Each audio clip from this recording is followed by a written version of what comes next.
So ఓవరాల్గా ఏంటి sir, ఓవరాల్గా గవర్నమెంట్ పైన జనాలు ఏమనుకుంటున్నారు ఆంధ్రప్రదేశ్ రాష్ట్రంలో, కృష్ణా జిల్లాలో మీ పార్టీ పరిస్థితి ఏంటి? ఏం లేదు సార్, ఇప్పుడున్న పరిస్థితి చూస్తే జగన్ ఉంటే బాగుండు మీరు అనుకుంటున్నారా? జనం సార్, నేను అనుకోవటం కాదు. అంటే ఫ్లూగా మాట్లాడే మాటలు మామూలు మీకు తెలుసు, చంద్రబాబు నాయుడు పోవాలా, జగన్ రావాలా, ఏం కామన్గా జరుగుతూ ఉంటాయి. 16 నెలల కాలం సార్, 16 నెలల కాలం. 16 నెలల కాలంలో నిన్న కాక మొన్న అసెంబ్లీ సెషన్స్ కూడా జరిగినాయి. కూర్చుంటే జగన్, నుంచుంటే జగన్, పడుకుంటే జగన్, లెగిస్తే జగన్, కళ్ళలో జగన్.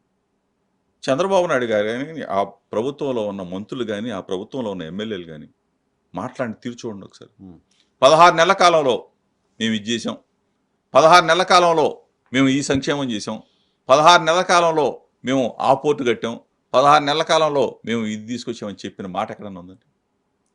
మేము మా ప్రభుత్వంలో మా లీడర్ కట్టిన 17 మెడికల్ కళాశాలని, ప్రజలకు ఉపయోగపడే మెడికల్ కళాశాలని, ప్రజల దగ్గరికి మేము వైద్యాన్ని తీసుకెళ్లే మెడికల్ కళాశాలని మేము స్థాపించి, మేము కట్టి ప్రజలకు అంకితం చేస్తున్న దాన్ని వాటిని కూడా అమ్మేయాలని చూస్తే, ప్రైవేట్ పరం చేయాలని చూస్తే ఇంతకన్నా దుర్మార్గం ఇంకోటి ఉందా సార్ అసలు? ఇప్పుడు మొత్తం కూటమి జగన్మోహన్ రెడ్డి జపం చేస్తుంది, నో డౌట్. ప్రతి చోట జగన్మోహన్ రెడ్డి జపం చేస్తున్నారు వాళ్ళు, అసెంబ్లీలో అయినా బయట అయినా. చంద్రబాబు నాయుడు గారు మిగతా అంతా జగన్ జగన్ జగన్ జగన్ రోజు మాట్లాడుతున్నారు. జగన్ బాయ్ ఒక్కటిసారి మీకు వార్డు వస్తున్నాం, మేము చేయటం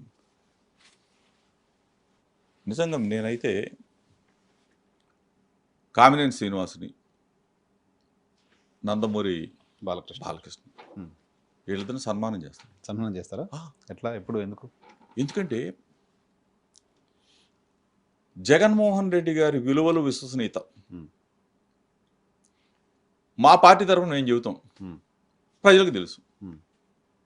వాళ్ళ ద్వారా, వాళ్ళ నోటి వెంట జగన్మోహన్ రెడ్డి గారి విలువల్ని, విశ్వసనీయతని మరొక్కసారి ప్రపంచానికి చాటి చెప్పారు. ఓకే.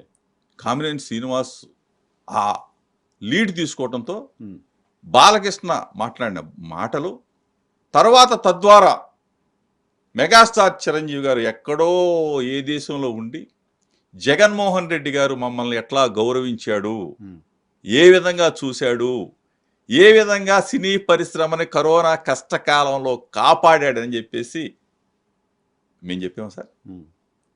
మెగాస్టార్ చిరంజీవి గారు చెప్పాడు. ఎవరండి ఆయన? ఎవరు? పవన్ కళ్యాణ్ గారి సోదరుడు, స్వయానా అన్నయ్య చెప్పాడు. నాగబాబు గారి స్వయానా అన్నయ్య చెప్పాడు. అక్కడ నిండు సభలో మెగాస్టార్ చిరంజీవి గారిని వాడు వీడు అని చెప్పేసి అసభ్యంగా మాట్లాడితే, స్టిల్ ఈ రోజుకు వైఎన్ఆర్ గారు తోబుట్టు, రక్త సంబంధికుడు, ఒక తల్లి కడుపును పుట్టారే, మాట్లాడారా? ఎందుకు మాట్లాడలేదు అనుకుంటున్నారు? అసలు అధికారం శాశ్వతం కాదు సార్, మనసు ఉండాలా. చిరంజీవి గారి వల్ల సినిమా పరిశ్రమలో అంతే కదా, కేర్ ఆఫ్ ఆయన కదా. చిరంజీవి గారి వల్ల ఈ రోజున డిప్యూటీ సీఎం. నేనేమి పవన్ కళ్యాణ్ గారిని తిట్టడానికో, పవన్ కళ్యాణ్ విమర్శించడానికో వైఎన్ గారి గారిని ముందు కూర్చోాలి, మనసు ఉండాలా. మనం ఒక స్థాయికి వచ్చామండి. ఈరోజు నేను మీ ముందు కూర్చొని రాజశేఖర రెడ్డి గారు ఆ పైన ఉన్న నాకు రాజకీయ దేవుడు అని చెప్పేసి ఎందుకు చెప్తాను అంటే కృతజ్ఞత. అట్లాగే నువ్వు అన్నయ్య పట్ల కృతజ్ఞత ఇదండి. అసలు ఎక్కడో 4 గోళ్ల మధ్యలో వైఎన్ఆర్ గారు, జోగి రమేష్ గారు మాట్లాడుకోలేదండి. అసెంబ్లీ సాక్షిగా కోట్లాది మంది ప్రజలు చూస్తూ అక్కడ రికార్డ్ అయితే, వాడు వీడనే మాటలు మాట్లాడితే సొంత అన్నయ్యను పట్టుకుని ఈ రోజు వరకు పవన్ కళ్యాణ్ గారు కానీ, నాగబాబు కానీ మాట్లాడలేదంటే అంటే ఏ స్థాయిలో మీరు దిగజారిపోయారు? సో పవన్ కళ్యాణ్ దిగజారిపోయారు అని చెప్పదలుచుకున్నాను. మరి దిగజారిపోతే అసలు సొంత అన్నయ్య గురించి కనీసం మాట్లాడుకున్నారేమో. ఇంటర్నల్ అది కాదు సార్, బాలకృష్ణేమో నిండు సభలో అసెంబ్లీ సాక్షిగా కోట్లాది మంది చూసేటట్టుగా చిరంజీవి గారిని వాడు వీడంటే, చంద్రబాబు నాయుడు తెల్లారే ఇంటికెళ్ళి పవన్ కళ్యాణ్ గారికి మలేరియానో డెంగూ నాకైతే తెలియదు, ఏదో జ్వరం వచ్చిందని చెప్పేసి ఇంటికి వెళ్ళేసి బొకే ఇచ్చేస్తే, అక్కడ మీ ఇద్దరు 4 గోళ్ల మధ్య మాట్లాడుకుంటే కోట్లాది మంది ప్రజలు చిరంజీవి గారిని వాడు వీడు అంటే ఆయన అభిమానించే వాళ్ళు బాధపడతారా లేదండి? సరే ఆయన లెటర్ ఇచ్చాడు, తర్వాత చిరంజీవి గారు కూడా బాధపడ్డాడు కనపడి బాధపడ్డాడు వదిలేశాడు. అన్నాడు. అంటే లెటర్ ఇచ్చాడు, నేను వదిలేశాడు. అన్నయ్య ఎక్కడి నుంచో రెస్పాండ్ అయ్యారు. రెస్పాండ్ అయ్యాడు. తమ్ముడు ఎందుకు తమ్ముడు రెస్పాండ్ అవ్వకపోవడం రీజన్ ఏంటని మీరు అనుకుంటున్నారు? అతను నిన్న కాక మనం నేను చూసా. చిరంజీవి కంటే చంద్రబాబు ముఖ్యమయ్యారు అనుకో. మరి అదే కదా, నిన్న కాక మనం చూసా. 15 సంవత్సరాలు కలిసి అవును. నువ్వు వద్దురా బాబు అని అంటున్నారు వాళ్ళు. నువ్వు అవసరం లేదని కూడా అంటున్నారు. ఎందుకు అవసరం లేదని అంటున్నారు? మీ అన్నయ్యని తిట్టారు కాబట్టి. ఓకే. ఎందుకు అవసరం లేదంటున్నారు? నీ సన్నిహితుడు, నీ క్యాబినెట్ సహచరుడు దుర్గేష్ని ఏమన్నాడు సార్? దుర్గేష్ని ఏమన్నాడు? ఇంకోటి ఉంటారా? కాదు కదా, వాడెవడో నా పేరు ఏంటి సార్ 9వ పేరు, వాడెవడో ఏంటి సార్ ఇది? మంత్రి, జనసేన మంత్రి. సో మాకు అవమానాలైనా మాకు ఇబ్బందులైనా మేము రాష్ట్రం కోసం కలిసి ఉంటుంది 15 సంవత్సరాలు, రాష్ట్రం భవిష్యత్తు కోసం. వైసీపీ మళ్ళీ రాకుండా భవిష్యత్తు ఏం భవిష్యత్తు? వైసీపీ వస్తే భవిష్యత్తు వీళ్ళేమి భవిష్యత్తుని ఇస్తారు సార్? వీళ్ళు ఏం భవిష్యత్తు ఇస్తారు? మీరు చెప్పింది ఏదైనా చేశారా?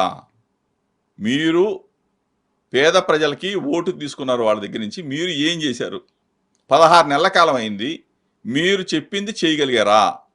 మేం చేసేది మీరు ప్రైవేటీకరణ చేస్తూ ఈరోజు sir super speciality hospital, network hospitals, పేదలంతా హలో లక్ష్మణ అని చెప్పేసి హాస్పిటల్స్ ముందు నిజంగా డబ్బులు లేని పరిస్థితుల్లో చనిపోతున్న పరిస్థితులు ఆంధ్రప్రదేశ్ రాష్ట్రంలో ఉందా లేదా ఒకసారి చూడండి. ఆరోగ్యశ్రీ సేవలు ఆపేశారు. అంటే ఆ దేవుడు ఎక్కడున్నారో తెలియదు.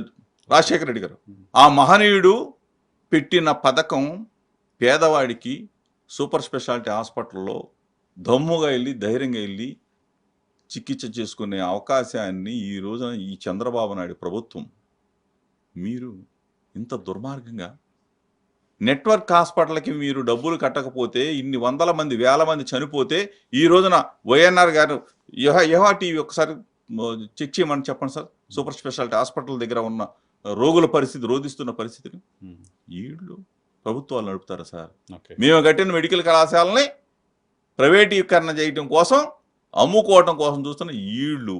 మేము కట్టే పోర్టులు, Machilipatnam port, Mulapeta port, Ramayapatnam port, ఈ పోర్టులను అమ్ముకోవటం కోసం వీళ్ళు ఏమి చేయలేరు.